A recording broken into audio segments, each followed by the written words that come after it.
Ini salah satu yang jarang sekali dipikirkan orang. Komunikasi nonverbal. Komunikasi itu kan ada verbal dan nonverbal. Verbal itu ya bahasa, kata-kata, kalimat, rangkaian kalimat dalam satu paragraf, dan seterusnya. Tapi komunikasi nonverbal menurut saya justru lebih dalam dan lebih dalam tanda kutip ya, moga-moga saya nggak salah pakai istilah, lebih purba. Sebelum kita menemukan bahasa, sebelum kita tahu buah warna merah ini namanya apel, sebelum kita tahu apa namanya perasaan mengganggu yang ada di kaki kita ketika kaki kita terpentuk batu, sebelum kita kenal itu, kita mengekspresikan semuanya nonverbal. Aduh, nangis adalah komunikasi nonverbal. Kepalan tangan adalah komunikasi nonverbal. Tangan kayak gini nih, juga komunikasi nonverbal.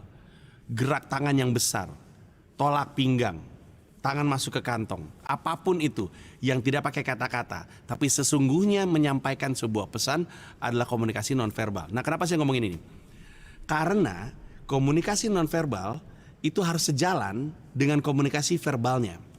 Dan yang mendorong komunikasi nonverbal adalah emosi pada apa yang kita bicarakan secara verbal. Saya ambil contoh. Misalnya saya ingin memberi semangat kepada anak-anak muda yang gamang akan karirnya, hidupnya, bingung kenapa kok dia nggak bisa mencapai kesuksesan, teman-temannya udah sampai kesuksesan dan segala macamnya.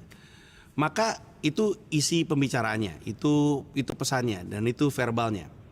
Tapi kita harus bisa nempatin emosi yang tepat pada pesan tersebut supaya komunikasi nonverbalnya ngikut, bahasa tubuhnya ngikut, dan emosi tersebut akan tersalurkan menurut saya lebih cepat daripada kata-kata nyampe.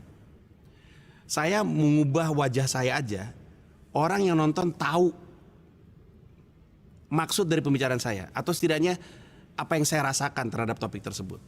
Dan itu menurut saya sesuatu yang jarang banget dipikirkan orang. Percaya sama saya bisa dua orang bisa ngomongin hal yang sama. Tapi kalau satu orang bisa naruh emosi yang tepat, yang disampaikan akan lebih berkesan di benak yang nonton. Nah, tinggal pertanyaan adalah gimana caranya menyesuaikan emosi yang tepat pada topik yang tepat dan pada kalimat yang tepat. Karena kadang-kadang dalam satu kalimat itu nggak semuanya satu emosi. Mungkin kita buka dengan emosi yang santai.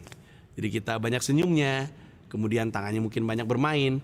Ketika mulai serius pembicaranya, wajahnya mulai berubah, temponya mulai melambat, kata-katanya jadi lebih serius, tatap matanya jadi lebih tajam, geraknya jadi berulang, mungkin tangannya mengepal. Dan ketika saya mulai berubah gesturnya dan yang menonton merasakan itu, yang nonton akan mulai hening, yang nonton akan mulai makin kenceng gitu badannya, makin ngikut gitu. Kemudian setelah itu kita bisa santai lagi, badannya mundur, tangannya mungkin masuk ke kantong atau mungkin keluar lagi, telapak tangan menghadap kepada mereka, dan itu memberikan gestur yang berbeda. Nah, itu krusial menurut saya. Masukin emosi yang tepat adalah bisa jadi salah satu kualitas yang saya miliki, sehingga saya sering banget diundang, bukan hanya untuk bikin orang ketawa, tapi untuk bikin orang mikir, untuk memotivasi. Perlu dicatat, saya nggak suka disebut motivator, saya bahkan benci pekerjaan motivator, tapi kayaknya emang nggak tahu ya, saya sering dipanggil untuk ngasih inspirasi orang-orang. Dan kecurigaan saya adalah karena ketika saya bicara di depan publik,